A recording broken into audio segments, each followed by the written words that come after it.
again, I'm Corey Amsler, and welcome to another segment of 100 Years, 100 Objects, a Mercer Centennial Moment. In this highly charged political year, I thought it might be appropriate to look back about 175 years to another political season, another presidential campaign. In 1840, the young American nation was in the grips of an economic depression. The sitting president, Martin Van Buren, a Democrat, was widely unpopular and viewed as vulnerable. The Whig Party, predecessor to the Republicans, decided to nominate as their candidate William Henry Harrison, a military hero. Harrison had gotten a good rep by defeating the Shawnee Indians at the Battle of Tippecanoe back in 1811 and as a fighter of the British during the War of 1812. Harrison, in fact, was the first presidential candidate to really actively campaign. Traditionally, up to that point, it was really viewed as somewhat unseemly for a presidential hopeful to go out on the campaign trail and ask for votes. Harrison, or Old Tippecanoe as he was called, traded on his reputation as a former military leader and as something of an outsider candidate. When a Democratic newspaper made a rather unfortunately dismissive remark about him, Old Tippecanoe and his advisors quickly pounced. Although he was raised in a rather aristocratic Virginia family, Harrison's supporters managed to recast their man as the log cabin and hard cider candidate, a common man in the Jacksonian mold.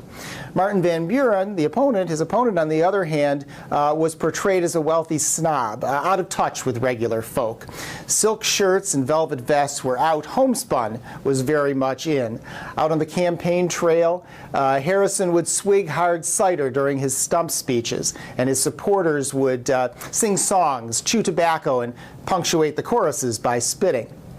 Considered by some to be the first modern presidential campaign, Harrison's effort inspired an outpouring of paraphernalia, campaign souvenirs of all kinds, as well as a number of folk art interpretations of the central campaign themes.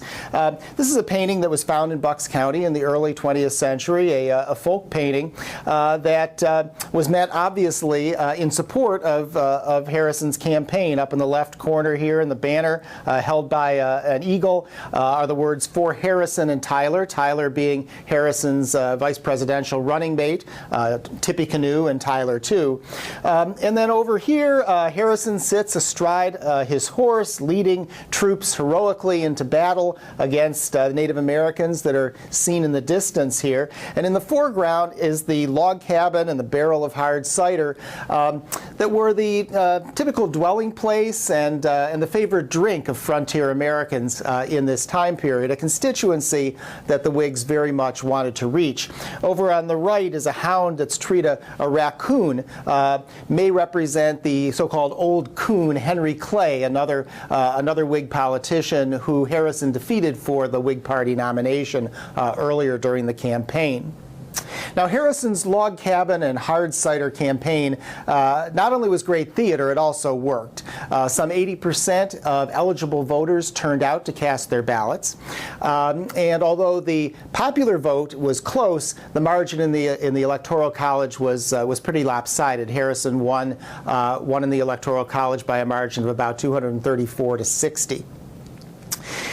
Now, Harrison is noted as having given the longest inaugural address in American history, an hour and 45 minutes.